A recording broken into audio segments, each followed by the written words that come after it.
Greetings.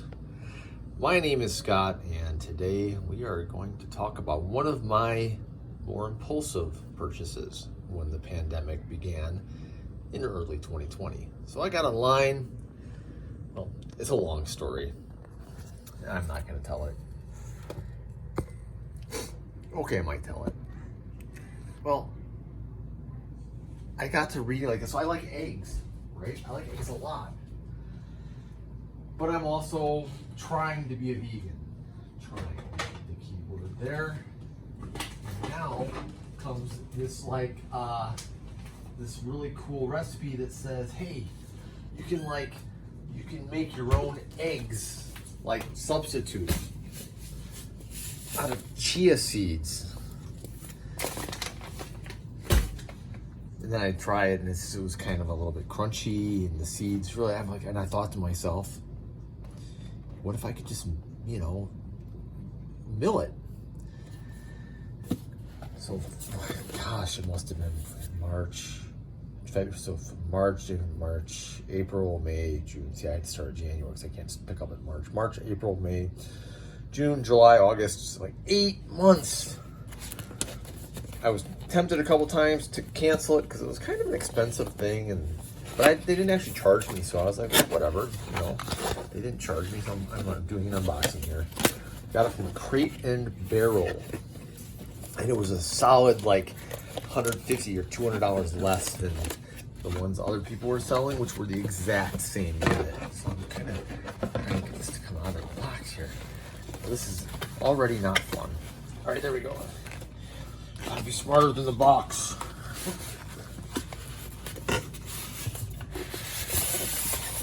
There it is. Nothing in the box. Throw that away. Directions. Throw that away. And sometimes I do that, and I'm like, oh no, I should have read those. It seems like it's a pretty straightforward thing. You plug it in. There's a. We'll just finish that.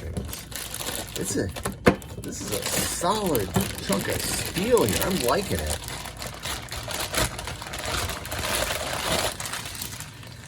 Look at that.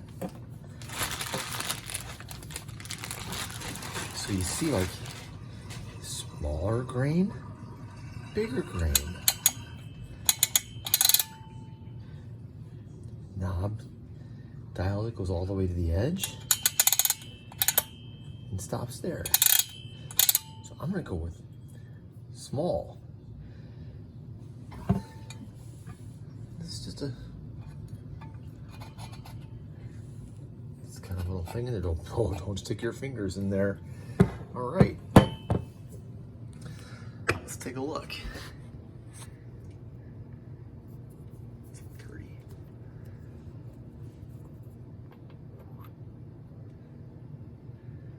Well, looky there.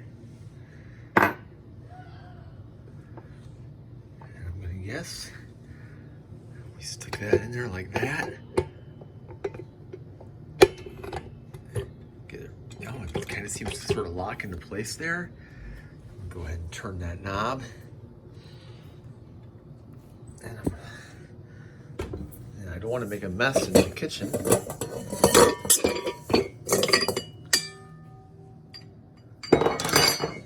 That's right, people. We're doing this. We're doing this right now. There don't seem to be. There's a little. This is probably you take these come off, and I bet you can clean the whole thing. But read your directions. Don't take my word for it. If you take it apart and you disassemble it, and you're like, Scott, I can't get it back together again. Sounds like a personal problem. All right, we're gonna just throw just a little bit in here. Enough to get some of that grinding action going. I'm gonna guess that this is just gonna come out the other side and not be ground at all. We're gonna start off slow. Yeah? Oh.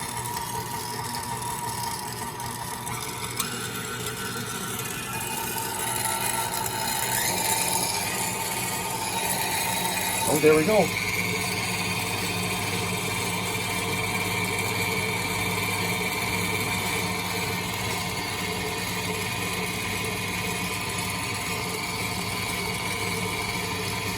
really slow.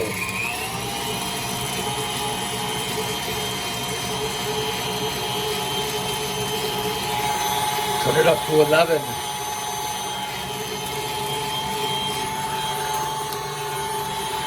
It's looking pretty good. Like it might be doing something. I'm adding some more.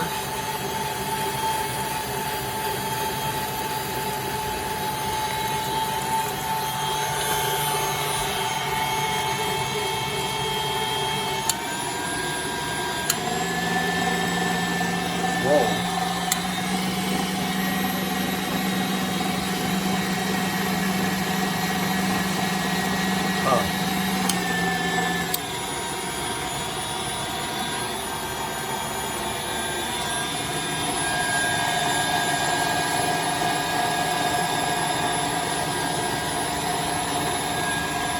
That's interesting.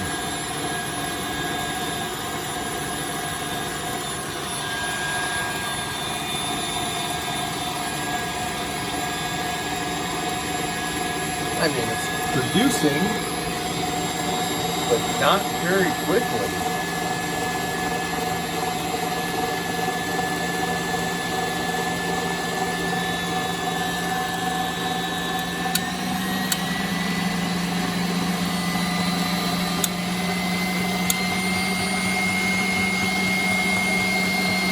That's what I was after.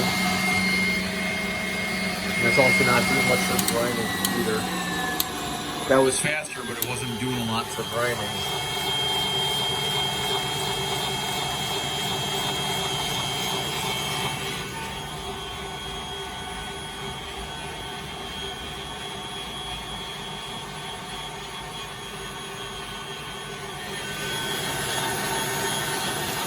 It doesn't seem like it's doing a lot, but it's doing stuff.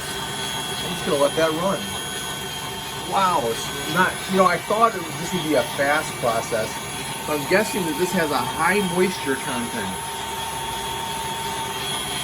just from the way it feels coming out. I'm gonna guess it's getting kind of gummed up in there. Probably the ideal thing to do would be to roast this like it may be at 160 or 180 for like 30 minutes. Get it a little bit more dried out. All right, well, I think I'm going to dump the rest of that back in the bag and do the roasting thing.